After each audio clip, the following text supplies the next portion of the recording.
এই প্লেয়ারকে একটি আইপিএল টিম কিনেও খেলায়নি, তাই ইনি পুরো একটা আইপিএল টিমই কিনে নিল। কে এই প্লেয়ার, এর আসল ঘটনা কি বলবো, তাই ভিডিওটা কি শেষ অব্দি দেখো। তো রিসেন্টলি আরসিবি টিমের অকশন হলো। আরসিবি কে প্রথম ওন করতো ইউনাইটেড স্পিরিট লিমিটেড। এই কোম্পানি হলো ইন্ডিয়ার লার্জেস্ট লিকার সেলিং কোম্পানি। তাই কোম্পানি ভাবলো আমরা আমাদের কোর বিজনেসে ধ্যান দেবো, তাই তারা আরসিবি কে অকশন করে দিল।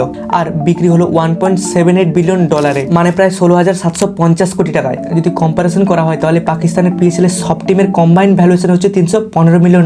যাই হোক, দেখো আরসিবির এত ভ্যালুয়েশন হওয়ার মেনলি দুটো কারণ রয়েছে। প্রথম, আরসিবির লয়াল ফ্যান বেস।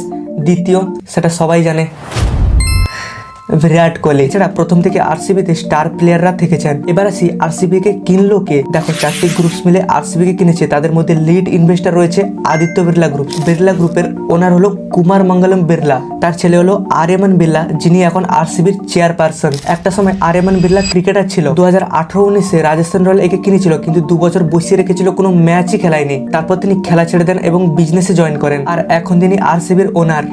তাই